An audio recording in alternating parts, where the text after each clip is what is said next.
he said gruffly. "Get along back to bed. Sleep is important for young princes and their curious dragons." Lucas nodded as a wave of relief washed over him. The spooky noises had only been Andre all along. But what was he doing wandering the halls at this late hour? Chapter 2. Dragon Hound. Lucas yawned over his pancakes. "What's up, sleepyhead?" asked his best friend, Clara. She had come to the castle early with her mother, who worked for Queen Tasha.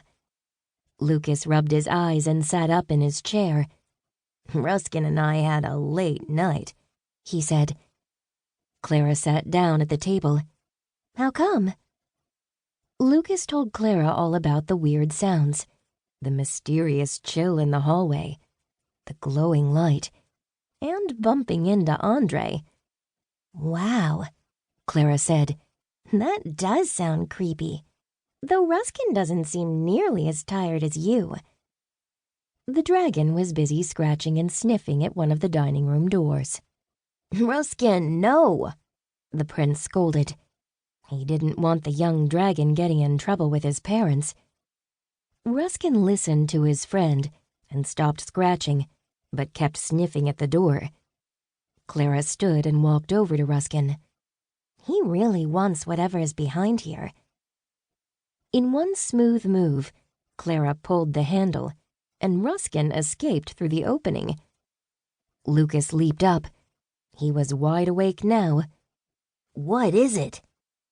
Clara peered down the hallway as a blue light disappeared around a corner. "The glowing light! It's back! And Ruskin chased after it!" Lucas quickly charged into the hall, with Clara right behind him. Soon they caught sight of Ruskin's tail, flying around the next bend. Then they lost sight of him again. Every time they caught a glimpse of the dragon, he disappeared down another hallway, chasing after the light. "This castle goes on forever!" Clara shouted.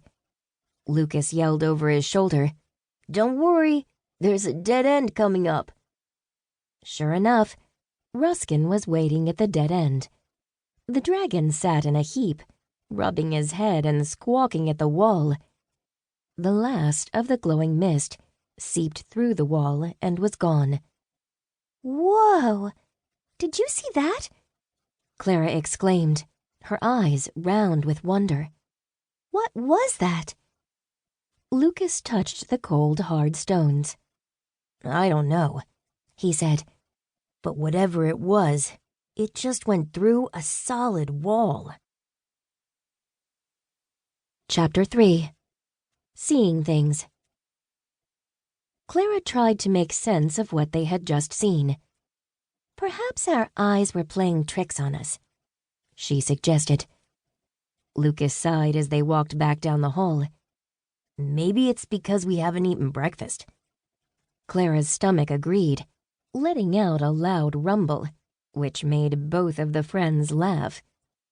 "Are you hungry too, Ruskin?" the prince asked. Ruskin growled and looked back down the passageway.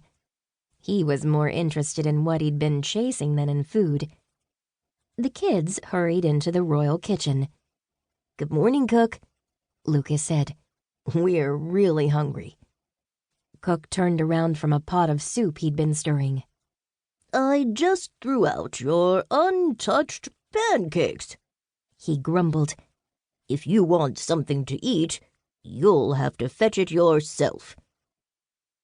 Lucas and Clara had no trouble finding food. They grabbed yogurt, fruit, bread, and butter.